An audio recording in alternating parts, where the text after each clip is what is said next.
Welcome to Sacred and Skeptical.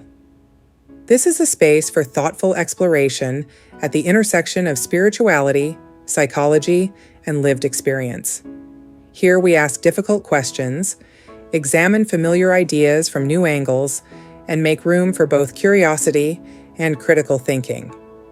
If you're someone who feels drawn to meaning but cautious about certainty, you're in the right place.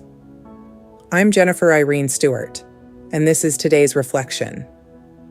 Embracing authentic healing, moving beyond toxic positivity.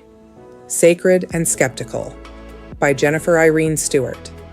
What if the very strength we pride ourselves on is the thing that keeps us from healing? For decades, I wore my ability to power through like a badge of honor. I was the one who stayed steady, the friend who could find the silver lining, the mentor who reminded everyone that this too shall pass, the spiritual guide who always had a quote ready, polished and luminous. And I believed in what I was saying. That's important. This wasn't manipulation. It wasn't hypocrisy. It was survival. What no one saw was how I would come home, close the door, and collapse inward. How the calm exterior dissolved into racing thoughts. How panic attacks would grip my body with such intensity that I was certain I was dying. I told myself this was just stress, just sensitivity, just the price of being deep. It would take me until my early 50s to finally name what I had been carrying. Complex PTSD from childhood trauma. Anxiety that had woven itself into my nervous system so thoroughly it felt like personality. A pattern of social avoidance I had cleverly rebranded as introversion. I had built an identity around resilience. But resilience, when it hardens, can start to look a lot like armor.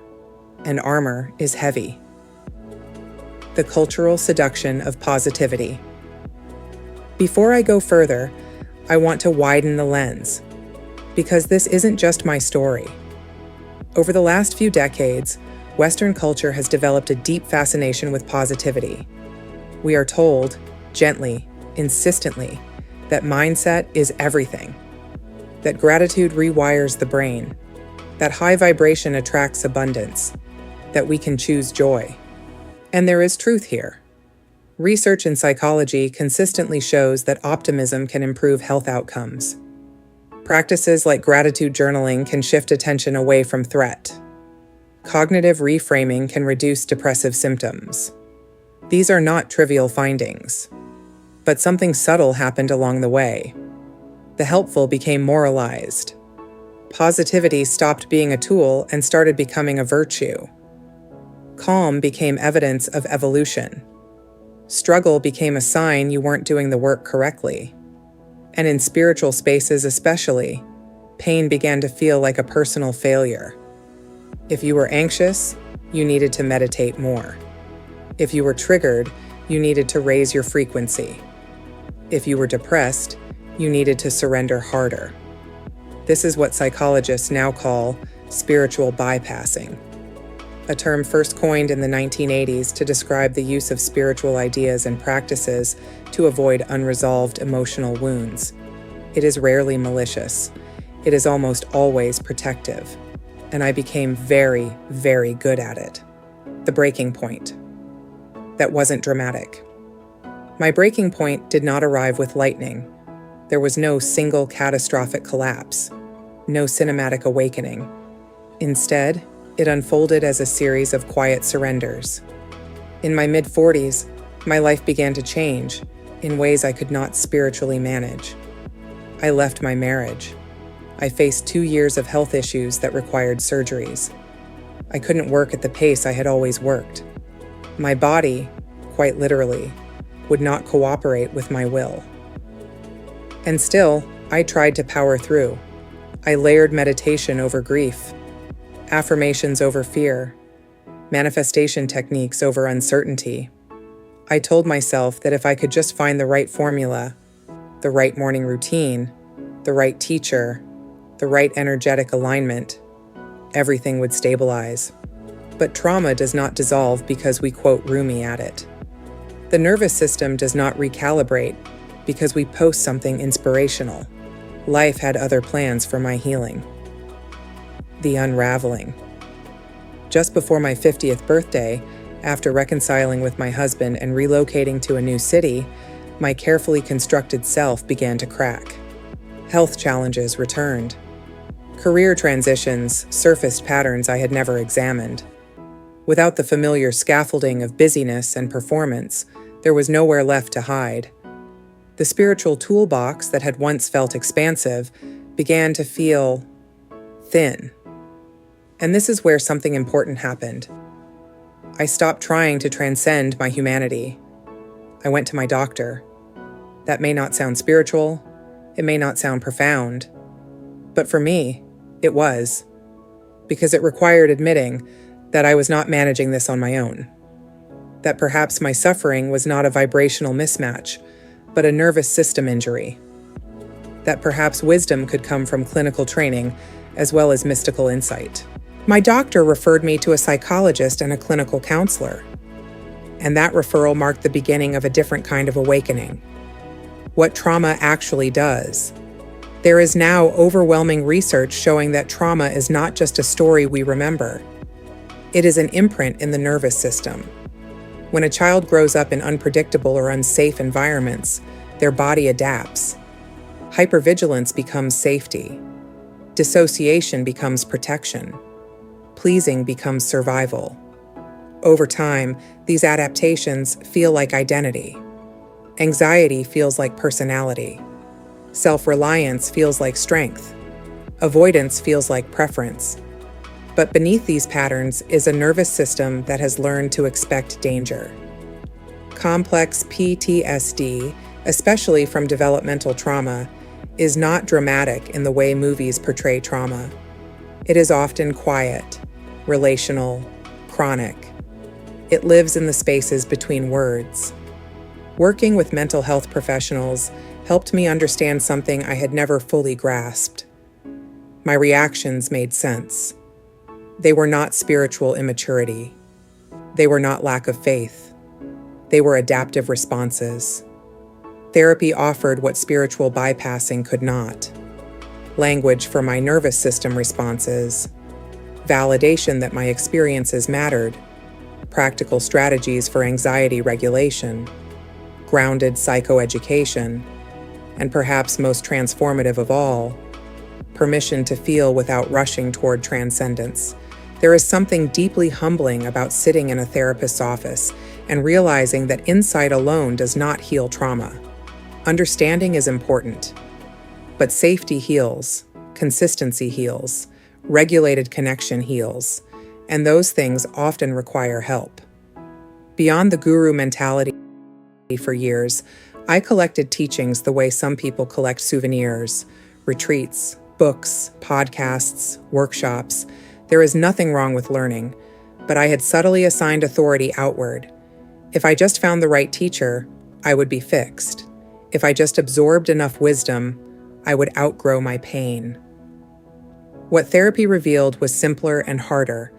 No one was coming to rescue me from my nervous system, and no one needed to. Because healing was not about becoming elevated, it was about becoming regulated, not about becoming enlightened, but embodied.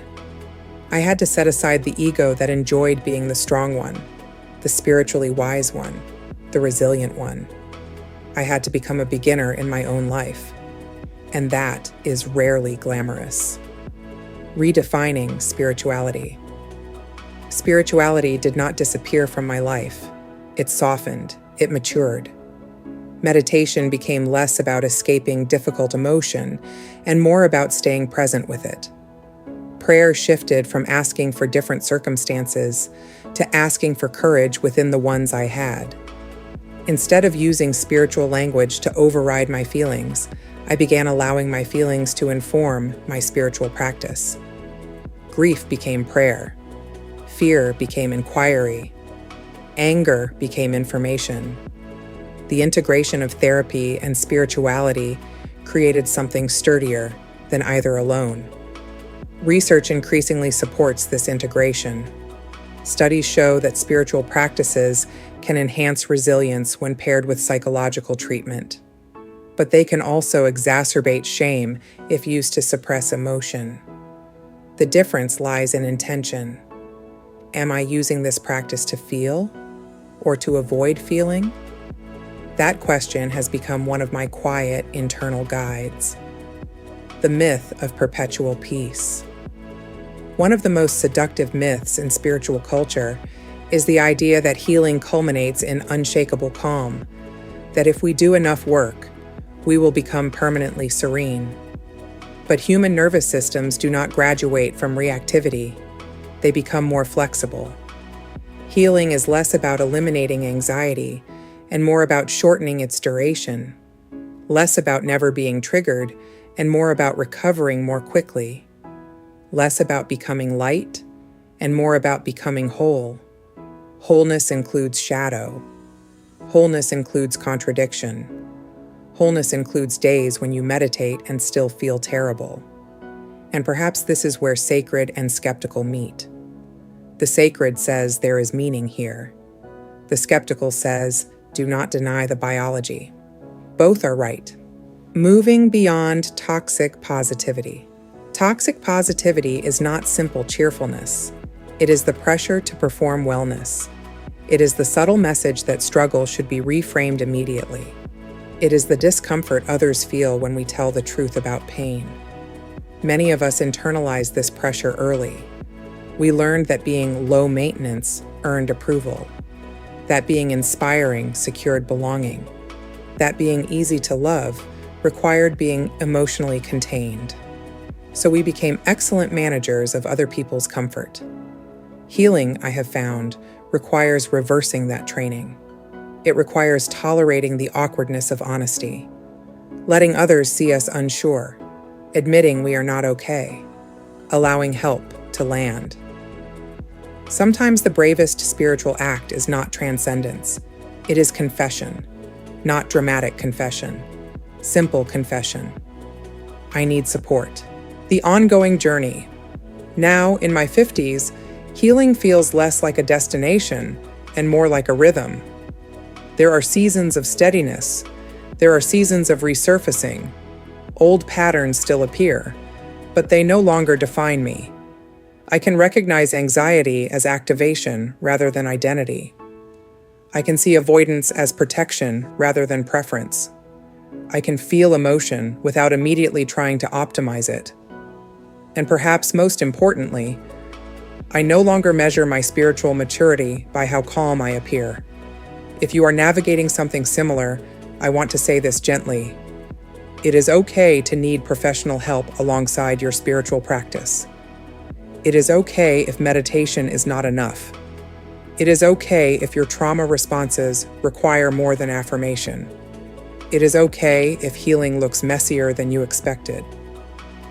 Real healing often begins when we stop trying to fix ourselves, when we stop trying to become a better version of who we think we should be, and instead begin listening to who we actually are.